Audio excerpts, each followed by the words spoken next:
അങ്ങനെയിരിക്കുന്ന കാലത്ത് സുഭകനായ ഒരു ബുദ്ധ ഭിക്ഷു ആ ഭിക്ഷുണി മന്ദിരത്തിൽ സന്ദർശനാർത്ഥം വന്നു ചേർന്നു.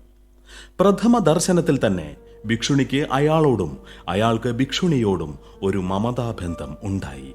എന്നാൽ ഇത് രണ്ടുപേരും ഉള്ളിൽ ഒതുക്കി വെച്ചതല്ലാതെ വെളിപ്പെടുത്തിയില്ല.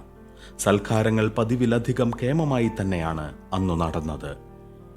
ഉള്ളിൽ തോന്നിയ വിചാരം പ്രവൃത്തി രൂപത്തിൽ പുറമേ പ്രകാശിക്കാൻ തുടങ്ങിയപ്പോൾ മാലി യുവ ഭിക്ഷുവിനോട് സന്താന ലാഭത്തിനായി അഭ്യർത്ഥിച്ചു. മുന്നും പിന്നും നോക്കാതെ യുവ ഭിക്ഷു അതിന് വഴിപ്പെടുകയും ചെയ്തു. അല്പദിവസത്തിനുള്ളിൽ ഈ വാർത്ത നാട്ടുകാരുടെ ഇടയിൽ പാട്ടായും തീർന്നു. ഭിക്ഷുവിനോ ഭിക്ഷുണിക്കോ ഇതൊന്നും കൊണ്ട് യാതൊരു കുലുക്കവും ഉണ്ടായില്ല. കൊട്ടാരത്തിലെ സ്ത്രീജനങ്ങൾക്ക് മാലിയുടെ ഈ വ്യതിയാനത്തിൽ സന്തോഷമേ ഉണ്ടായുള്ളൂ. എന്തെന്നാൽ പേറും പിറപ്പുമായി തങ്ങളെപ്പോലെ കഴിയുന്നെങ്കിൽ അതായിരിക്കുമല്ലോ അങ്ങനെയുള്ളവർക്ക് ഇഷ്ടം. അവരും ആ ഭിക്ഷുവിനെ പാത്തും ഒളിച്ചും ഓരോ സ്ഥലത്തുനിന്ന് കണ്ട് കൃതാർത്ഥരായി.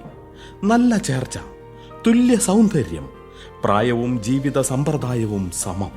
ഇതാണ് ദൈവഹിതം. ഭഗവാൻ ബുദ്ധൻ ഇതിന് വിരോധിയാകില്ല. അന്യോന്യ ദുഃഖം അത് അദ്ദേഹം സഹിക്കയില്ല.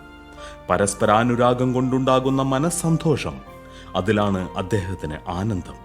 അതുകൊണ്ട് ഈ സംഗതി തെറ്റെന്ന് വന്നു കൂടുന്നില്ല.